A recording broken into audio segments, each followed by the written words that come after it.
In this tutorial, I'll be giving you a basic overview of the Divi Builder with a focus on the Visual Builder interface.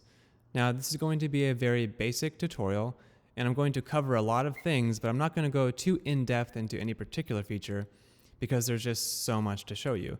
But if at any point during this tutorial you want to learn more about something that I'm talking about, head back to our main documentation page where we have dozens and dozens of full-length tutorials that cover every single aspect of the Divi Builder. The Divi Builder is a drag-and-drop WordPress page builder that allows you to construct your pages from top to bottom by combining various structural elements.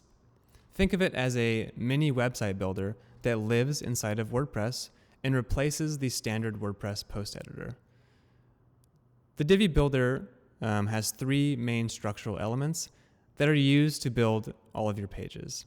Those are sections, rows, and modules. Sections are your largest organizational element, and they are used to house rows of columns. And inside of each row, inside of each column, you can add modules. Modules are your content elements, like texts and images, sliders, galleries. And you use rows and different columns to organize those content elements. And then you use sections to organize your rows. So that's kind of like the hierarchy of every Divi Builder page.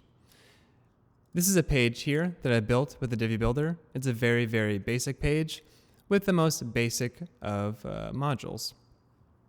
This first big section here, this big white block you see, that's my first section.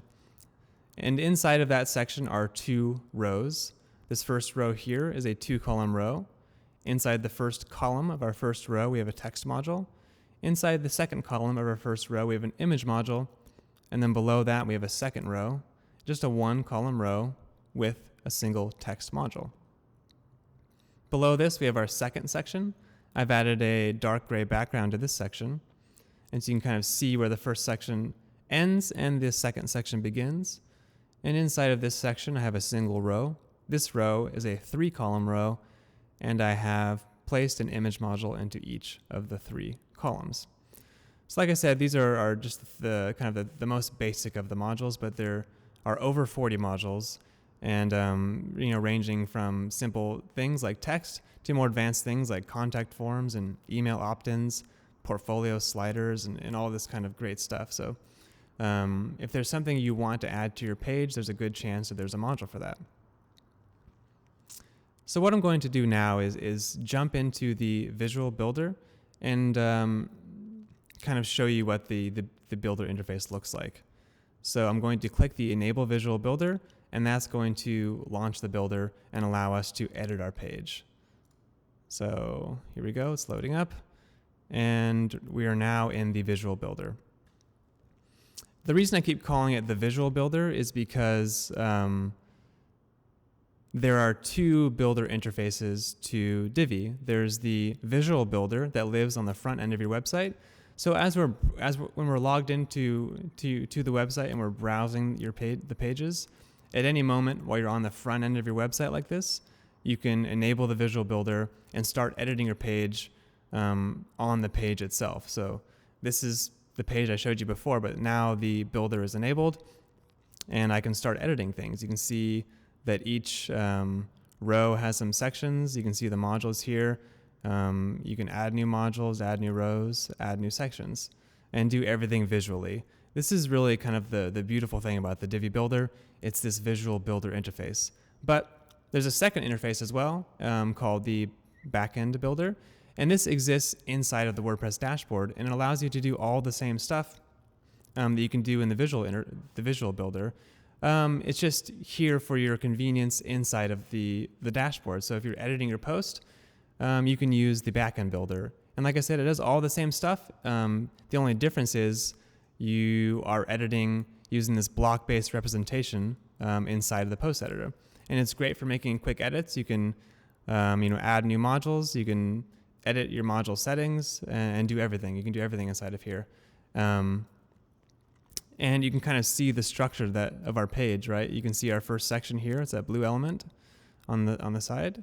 You can see our 2 rows that I showed you before. Our first row of 2 columns, our second row of 1 column, our various text and image modules.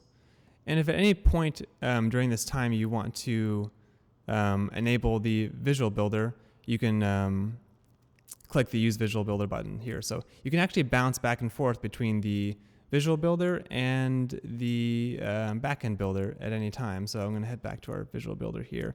If I wanted to edit the page, I can click Edit Page, and it'll bring us into the WordPress dashboard. And here we have the Backend Builder. And if I want to jump into the Visual Builder, I can click the Use Visual Builder button from the backend and jump over to the front end. And like I said in the beginning of this tutorial, I'm really going to focus on the Visual Builder interface. But both of the builder interfaces do the same thing. They work in the same way. So anything I'm saying here applies to the backend builder as well. Okay, so now we are in the builder. You can kind of see the structural elements I was referring to before. We have our first section here outlined in blue.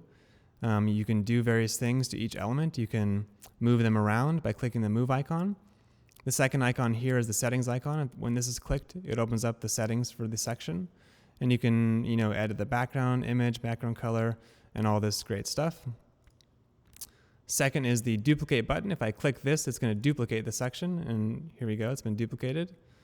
The second one here is saving to library. So the Divi library is a place you can kind of save elements and you reuse them for later, but I'm going to skip past that and kind of go over that later on. And finally, we have the delete icon. You can use this to delete something. Okay, so I've duplicated my section, I deleted it, and we're kind of back to where we started here. And next up, we have our first row. And again, you can move it. So I can move the row down if I wanted to, or down the page. I can move it over in this section if I wanted to. I can move it back up. You can open up the row settings. The settings pop-ups are nice. You can adjust their size and everything. You can also snap it to the left. And if you prefer to have a sidebar mode, and you can make it bigger and smaller, and all that great stuff. You can expand it, contract it. It's really great working in the Visual Builder. We've really worked hard to make sure that the interface doesn't really obstruct your vision of the content. We tried to make it as invisible as possible. In fact, we often call it the invisible interface. So there you can open up and manage your row settings. Lots of great stuff here. Again, I'm not going to go into too in-depth into all the settings. We have individual tutorials that cover all the section settings, all the row settings, all the module settings. Okay, so that's our first row. Inside of the row, we have two modules here. Again, I can move the modules around. So I could move this down here if I wanted to. I can move it back up. I can open up the settings for the text module, where we can adjust our color and orientation and the text itself. You can duplicate it, you can save it to the library, and you can delete it. Okay. Also, in text modules, which is great, you can, in fact, any text on the page in the Visual Builder, you can just click into and start typing. It's really amazing. You can highlight it, adjust the fonts. You can do everything. You can apply H1s, apply text sizes, adjust the fonts, adjust the color. It's really, really, really great. And here we have our second module here, the image module. I could open up that and change the image if I wanted to. I'll adjust the image there. There we go. And all the other image settings. So like I said, I'm not going to go in depth into all of these settings because there are over 40 modules and hundreds of settings. That's why we have tutorials for all the different modules. But in general, when you open up a settings module like this, you'll be greeted with 3 different tabs. We have our general settings tabs. And inside the general settings, you can basically find everything you need to configure the basic settings in the module. You can adjust the content of the module. You can adjust its layout and its basic colors and that kind of stuff. But if you want even more control over the appearance of the module, you can jump into the design settings.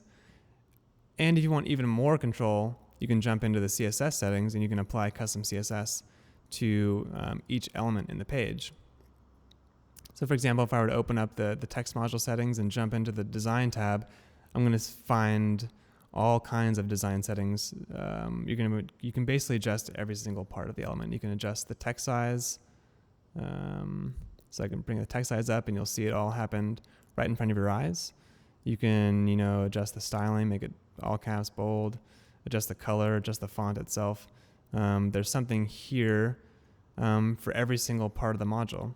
You can even apply custom styles to different breakpoints. So we have the responsive editing system here. If I click this responsive editing system, I can bounce back and forth between tablet, smartphone, and desktop and apply different sizes and styles to different devices. So I could have like a really big text size on a desktop, but on tablet or smartphone, I could bring it down a bit to make it suit the device size, screen size a bit more.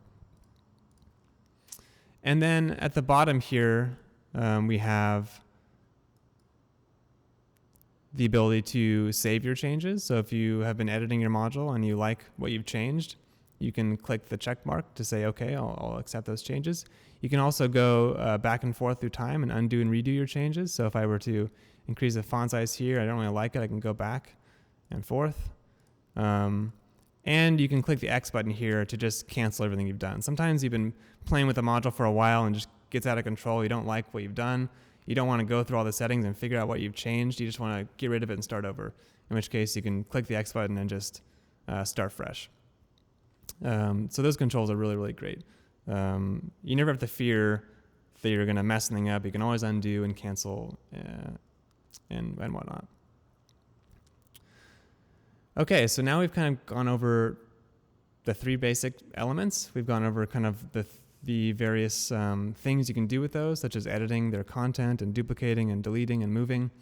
Now you can also add new content. So this is the content that was already on our page, but we can add new stuff as well. So if I click any of these plus buttons, you can add any of the three structural elements. We have the gray plus button for adding modules, the green plus button for adding rows, and the blue plus button for adding sections. So if I were to click the plus button here, I'd be prompted to add a new section, which brings us to the three main section types: regular, specialty, and full width. Again, we have a tutorial that goes over all this stuff in depth, so be sure to check that out. But in general, the regular sections are what we've been working with here. They house rows of columns. Full width sections don't have columns. They just have full width modules that expand the full width of the page. So we have like full width images, full width carousels and sliders. So if you add a full width section, that's for adding full width elements to the page. And then specialty sections allow you to do various sidebar layouts. But yeah, check out the section tutorial, which goes over all of these in a bit more depth. I'm just going to add a standard section. And when you add a new section, you're going to be prompted to add a new row inside of that section. And you can add, like I said, any of these column types. So I've shown you a 2-column row, a 3-column row. Let's add a 4-column row. Okay, so we've added our first section, added a row of 4 columns.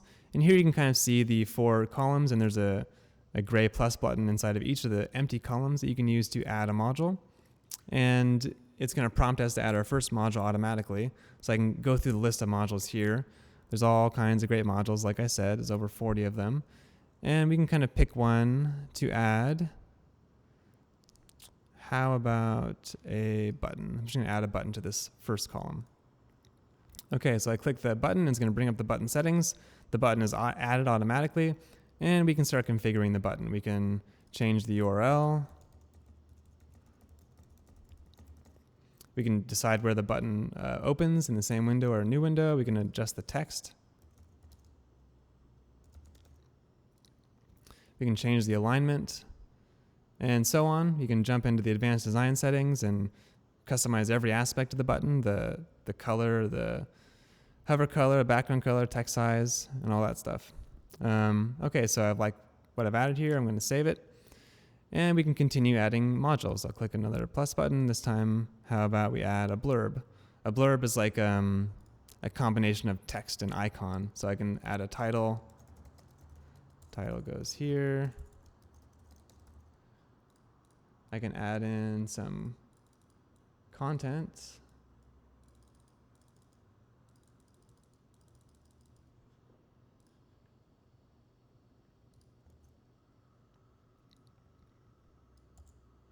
That's a lot of content. Let me add a little bit less. Okay, there we go.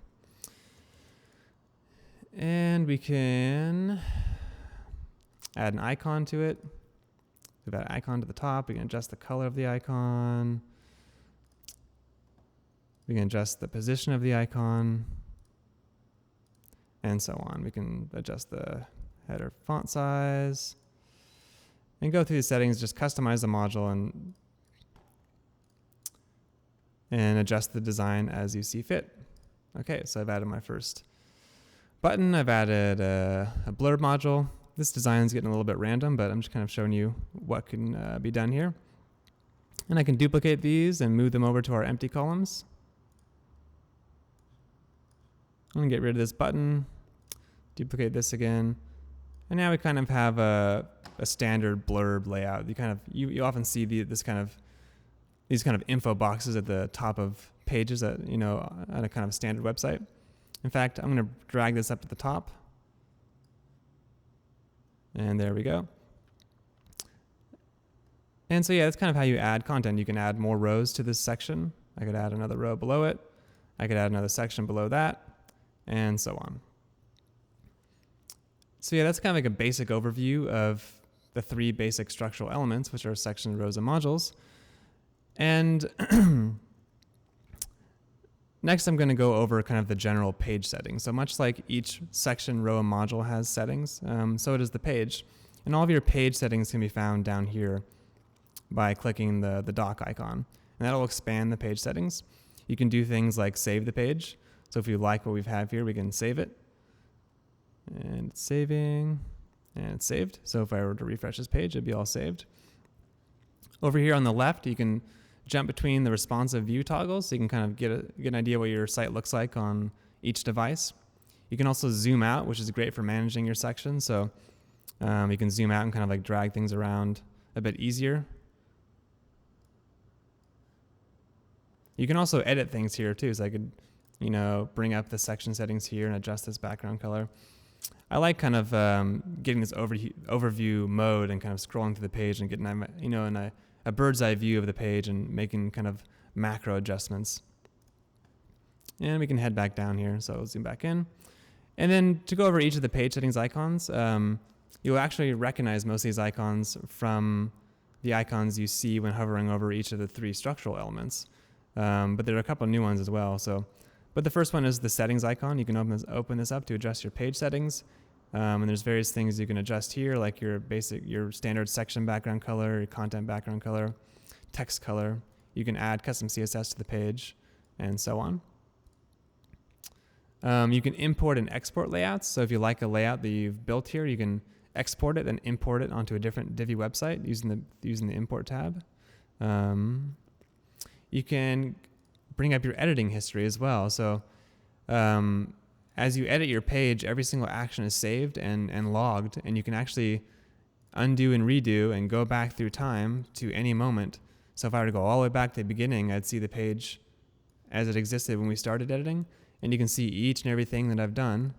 And if you kind of like decide after a while that you didn't like what you've been working on for the past 30 minutes, don't worry, just go back to your favorite point in time.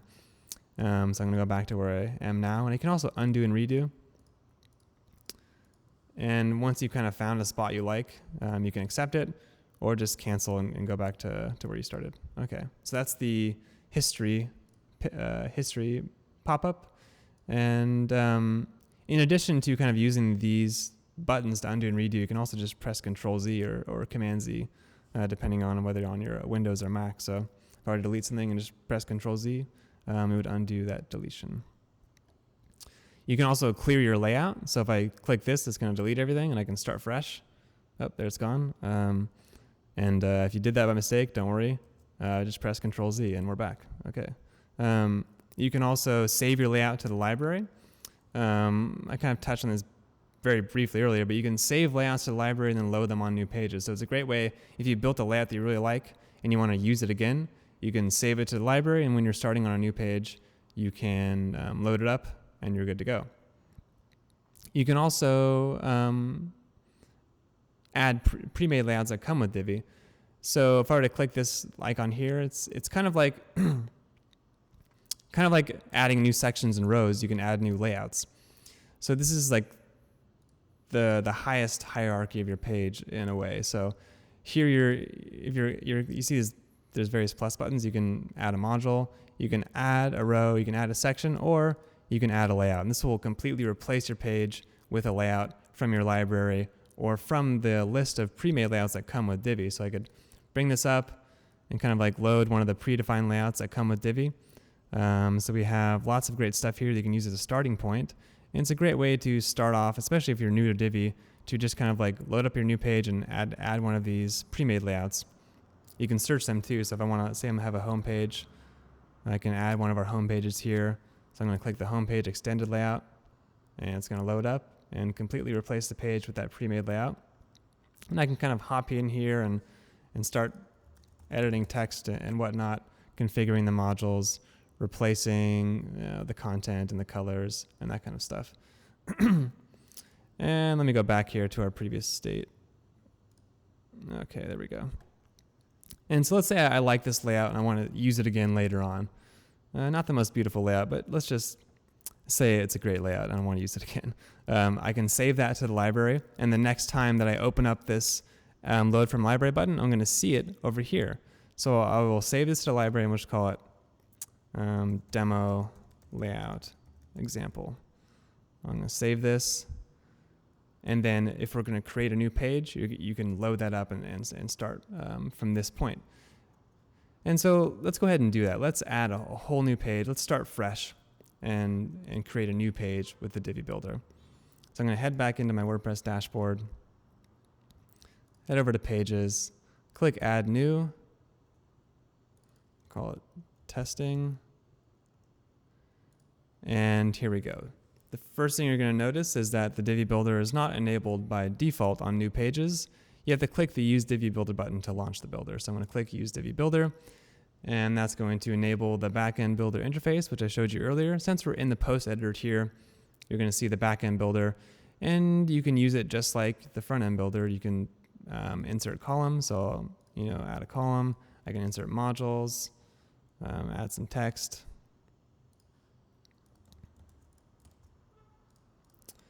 and so on. You can duplicate, delete, move, drag, drop, load from library, save to library, undo, redo, all the great stuff. But we're going to start from scratch here and jump into the Visual Builder. So I'm going to click the Use Visual Builder and start editing my blank page. All right, it's loading up. You can see that it's blank. It adds a section for you to begin with, and then it's up to you to add your first row. So I'm going to click the green plus button here.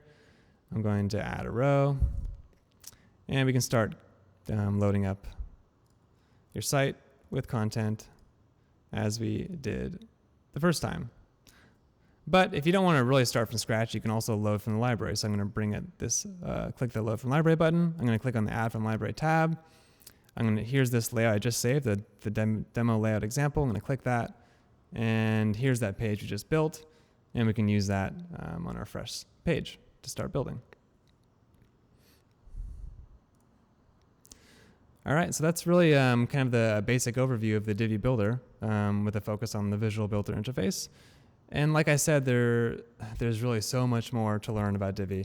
So head back over to the documentation page and go through all the tutorials. We have tutorials that focus on each of the 40 plus modules. It goes through every single setting for every single module. It goes over the advanced design settings. We have a tutorial that focuses just on the advanced design settings and how to take advantage of those. We have a tutorial that focuses on how to use custom CSS. We have a tutorial that focuses on section settings and row settings, full width sections and specialty sections. We have a tutorial that focuses on the Divi library, and other really cool things that I haven't even mentioned, like the Divi lead split testing system. So head back over the documentation page, read through those tutorials, and you're going to be a Divi master in no time.